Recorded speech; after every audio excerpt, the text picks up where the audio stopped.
Hey guys, Morgan here. So, I don't know if anyone's been living under a rock for the past 2 weeks, but there's been this app that's been completely taking over the world. If you don't know what I'm talking about the Pokemon Go app.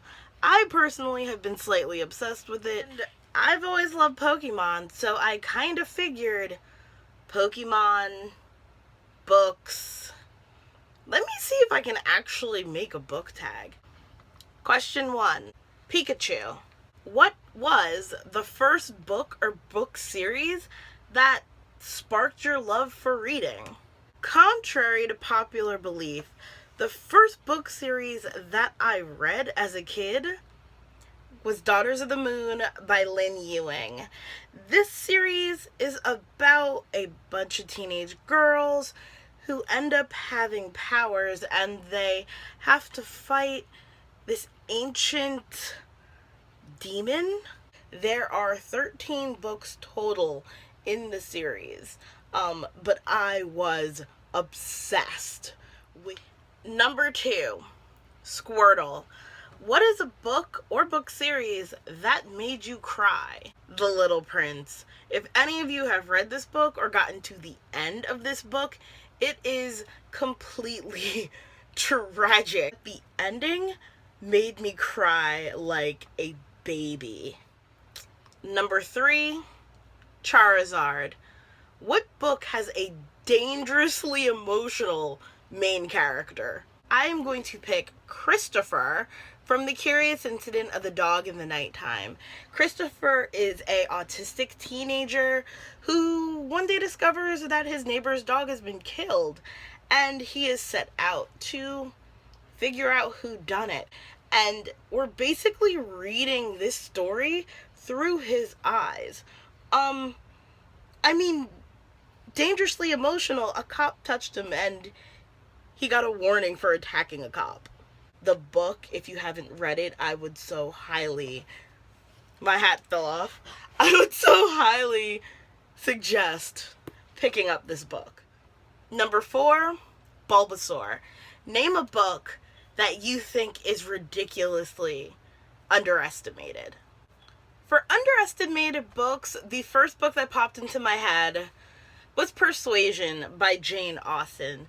This is one of Jane Austen's last books. The main character, who is actually 28 or 29, she's very much past what the marrying age is in this book's timeline. This book is so terribly underestimated when it goes up against Pride and Prejudice, Sense and Sensibility. Number 5, Jigglypuff. What book completely put you to sleep? Okay, so let me just explain. This book was one of the books on my TBR for the month of June, I believe, and it was one of my most anticipated books to read. It's one of the books I wanted to read, and The Astonishing Life by Octavian Nothing, I just couldn't get through it. I'm about halfway through this book. It's July, and I was supposed to read this book in June. I've kind of been going through a bit of a reading slump, and trying to read this book didn't help. It kind of pushed me further into my reading slump. Unfortunately, Octavian Nothing put me to sleep. Maybe in a month or two, I'll try picking it up again and seeing where I get, but right now, it puts me to sleep. Number 6, Meow. What is your favorite book that's been translated into English? Battle Royale. This book is basically a bloodbath. It's a bloodbath. That's the best way to explain it. If you don't know what Battle Royale is about a middle school class that is on a field trip. But the thing about this field trip is that only one person can survive from this field trip. This middle school class is taken to an island in Japan, and they are each given weapons and bags for survival, And like I said, only one person can get off the island alive. Number 7, Snorlax. Name a book or book series that started so incredibly slow, but eventually packed a huge punch.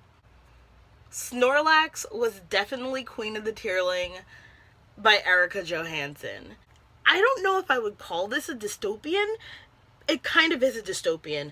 It takes place in our world, but our society has basically just broken down. All our technology is gone and lost. We basically have to start over. Number 8, Eevee. Name a book or book series that seemingly has totally random events. If we're gonna talk about random, then we have to talk about Alice in Wonderland by Lewis Carroll. You kind of don't get more random than Alice in Wonderland and Through the Looking Glass. Number 9, Caterpie. Name a book or book series that you wish you could forget. Splintered by A.J. Howard. I love the fact that the main character is insane. The love triangle that goes on in the series I find to be completely stupid. I think the two males are annoying and together would probably make a really cool guy, but individually I think they're both whiny. I love this book. I just wish I could forget about the other two. Number 10. What character from any book or book series has changed the most from start to finish? Would be Sookie Stackhouse from the Southern Vampire series. Sookie has changed so much from book 1 to book 13. In book 1, she is a very shy, quiet, very insecure character, but by the end of the series, she becomes a woman who can stand on her own 2 feet. She is very strong. Well, there you have it. That is my Pokemon book tag. If you like this tag, please share it, do it, and spread it. There is one more question. I did make a bonus question because I have to be a complete cornball. But number 11, gotta catch 'em all. Who is your most owned author? My most owned author shouldn't really be that big of a surprise. It just kind of speaks more about my own personal obsession. But my most owned author is J.K. Rowling. I own 2 copies of the Harry Potter series. I own 2 copies of Tales of Beetle the Bard. I own the Hogwarts library with Quidditch and with Fantastic Beasts. And I own the illustrated edition to Sorcerer's Stone, leaving a total of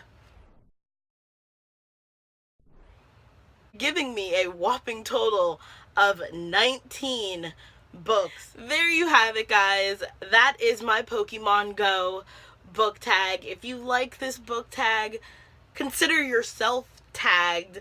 Give this video a big thumbs up if you liked it, and click subscribe if you want to see when I post more videos.